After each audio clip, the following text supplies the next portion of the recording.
Bayan nakalatag na rin ang seguridad sa kilos protesta laban sa korupsyon sa Davao City, Cebu City, Bacolod at iba pang lugar sa bansa. Yan ang ulat ni JC Aliponga ng PTV Davao.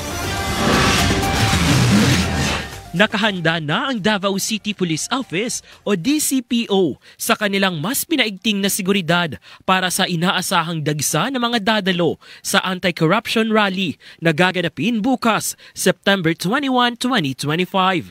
Bilang paghahanda, nagtalaga na ang DCPO ng mahigit 200 personnel upang tumutok sa pagtiyak ng seguridad at kaayusan sa Freedom Park kung saan isasagawa ang rally. Layunin nito na mabigyan ng malawak na espasyo ang mga nagnanais magpahayag ng kanilang opinyon at saloobin laban sa korupsyon habang nasisiguro ang kaligtasan ng bawat isa. So naatay gi-prepare nga 292 personnel ma'am no nga maghatag og seguridad para masiguro ginato ma'am no nga walay mga problema nga ma-encounter during sa ilahang pagkandak og rally. Samantala, ipinapaliwanag din ng DCPO na hindi ipinagkakait ang karapatan ng mga individual na magsagawa ng kilos protesta sa Davao City.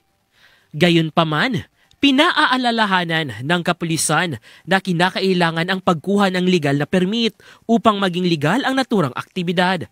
Tanging hangarin ng kapulisan na maiwasan ang anumang kaguluhan sa aktibidad at matiyak na maayos, matatag ang seguridad at protektado ang lahat ng dadalo sa naturang rally. Na ang mga magkandak og rally nga kung walay permit, kung dili diha sa Freedom Park ang mga mag-conduct sila, bawal gyud na sila. Kung ang ato lang ang ato ang gina-allow diri nga area is ang Freedom Park lang, ma'am. Sa ngayon, bilang bahagi ng security measures ng DCPO, nakapwesto na ang ilang mga police personnel sa Freedom Park upang masiguro ang kaayusan at tiyakin na walang bantang panganib bago ang gaganaping rally bukas.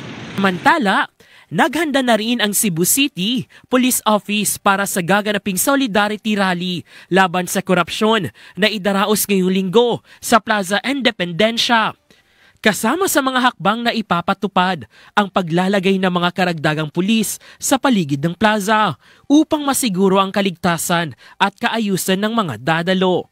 Sa Iloilo City naman, mahigpit na ipapatupad ng Iloilo City Police Office o ICPO ang patakaran na no permit, no rally. Layunin nito na mapaalalahanan ang mga organizer at taga-suporta na sumunod sa legal na proseso bago magdaos ng anumang pagtitipon upang makasigurado na ang mga rally ay masasagawa sa mapayapa at maayos na paraan. JC Aliponga para sa Pangbansang TV sa Bagong Pilipinas.